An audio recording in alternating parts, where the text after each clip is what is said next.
स्नातक बंधु और माताओं, बहनों, बेटियों और प्यारे बच्चों, भाई 24 वर्ष का आया था, अब 74 का हो जाऊंगा 3-4 महीने के बाद।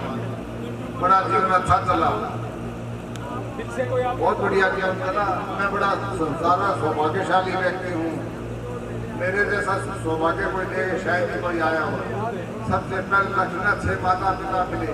माता पिता बड़े परिश्रमी, मेहनती, व्यवहार जानने वाले, और बड़े भाई जैसा भाई मिला, और अच्छी पत्नी मिली, संतान अच्छी मिली, काम करने के लिए बढ़िया संस्था मिली, जहाँ आनंद आया काम करने के लिए। स्वामी देवानंद जी महाराज का सानिध्य मिला। स्वामी जी एक बार मैं सर्विस लग गया था फरीदाबाद SS मास्टर। स्वामी जी को पता चला, स्वामी ने कहा पारसी नौकरी करना चाहते हो? मैंने कहा हाँ। कहने मैं तो आपको मालिक बनाना चाहता हूँ, आप नौकर बनना चाहते हो। तो जी बात है, जीवन बदल गया। फिर मैंने कभी प्रयास इंटरव्यू नहीं दिया कोई। तो भाई स्वामी जी का कर्मठ था, सीखी उनसे। और स्वामी जी आचार्य से बड़ा व्यवहार से, आचार्य संस्कारों के गुरु हैं। मैंने लगभग 12,000 बेटियों फेर कर 12,000 बेटियों का संस्कार कराया। उनसे सीखा मैंने आचार्य से। कोई बाहर से संस्कार करा तो मैं नाम आता था ना, वो यूँ कहते भाई संस्कार तो हमने उनसे करा, पर आप जैसा मजा नहीं आया। तो अभी बड़े संस्कार करवाए, करे अपने संस्कार। सबसे बड़ी बात यह कि अंत्येष्टियाँ बहुत करवाई। तो भाई मैं स्नातकों से निवेदन करता हूँ कि शास्त्रीय अध्यापक है और पूरे नहीं तो जीवन अधूरा है। अच्छे बढ़िया पढ़ो, वेद का प्रचार हो। वैसे विवाह संस्कार में 3 घंटे लगते हैं, और सबसे बढ़िया वेद प्रचार होता है। 3 घंटे वेद प्रचार बड़ा भारी होता है। जिस आंगन में जिस गली में निकल गया ना, वो आदमी मुझे बोला नहीं कभी। जिस घर में चला गया वो मुझे बोला नहीं कभी।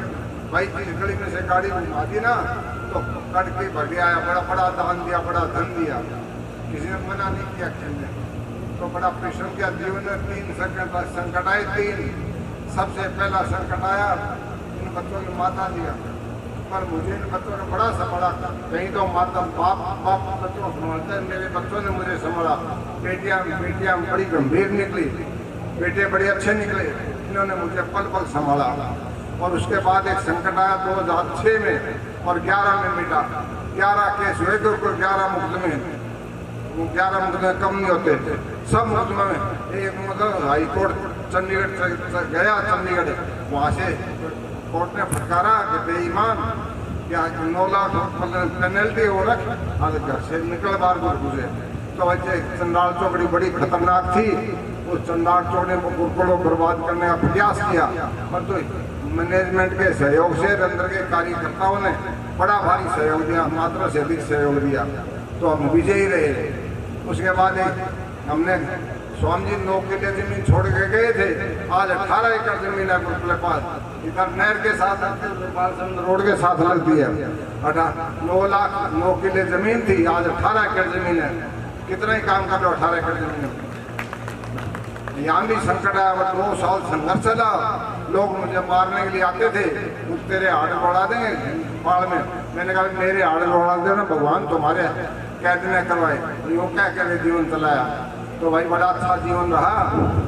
तो आज के दिन सारी व्यवस्थाएं ठीक है। बेटियां सफल हैं, सारे 5 बच्चे सफल हैं। एक बेटा 3 साल का, दूसरा 5 साल का, तीसरी बेटी 7 साल की, और उससे छोटी 9 वर्ष की। 6 बच्चे छोटे, परंतु बड़ी गंभीर है। मैं तो फक्कड़ आदमी था, फक्कड़। महीने में 22 दिन बाहर रहता था, पर बच्चों ने कोई व्यवस्था खराब नहीं होने दी। तो भाई मेरे जैसे पिता को सहन करना के बस की बात नहीं।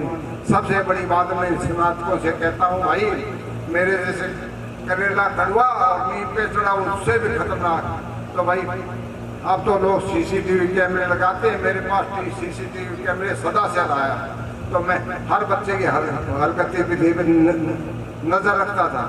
तो मेरे पास CCTV बहुत पुराना होता था। मैं तो परमात्मा के पास CCTV कैमरा है, बुरे से बुरे कर्म को भी देखता है, अच्छे कर्म को भी देखता है परमात्मा।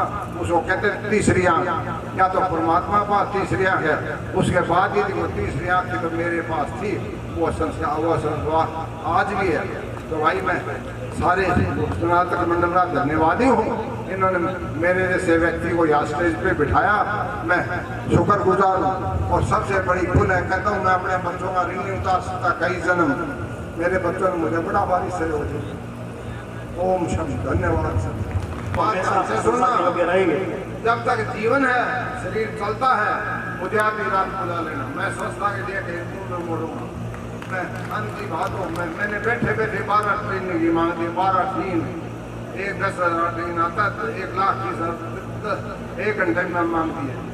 तो भी चाहिए, संविदा चाहिए। और मैं सबसे बड़ी निवेदन करता हूँ यहाँ के कार्यकर्ताओं से, भाई कोई संस्कार के लिए आ जाए, सो मना मत करना। और उनके लिए कोई आए, विवाह संस्कार के लिए कोई आए, अंत्येष्टि के लिए सो मना मत करो। पर करवाओगे तब जब योग्यता होगी, अपने आप को योग्य बनाओ, ताकि समाज को पुरोहित मिले। और पुरोहित जो है ना, समाज को दिशा देता है, दिशा तब मिले जब पुरोहित अच्छे होंगे। तो भाई बढ़िया से बढ़िया पुरोहित एक गाँव में 10 स्नातक है हमारी, और संस्कारों लिए हम जाए अच्छी बात नहीं है।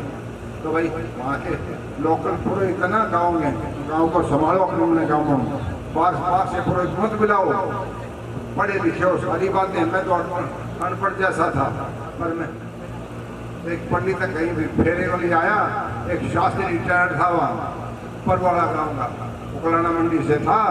तो उसने आगे कुछ संस्कृत में कहा, मैंने कहा पंडित जी बैठो। फिर उसने संस्कृत में कुछ कहा, फिर मैंने कहा आसन दे रहे इनको बिठाओ, 2-4 बार कहा, बैठ गया।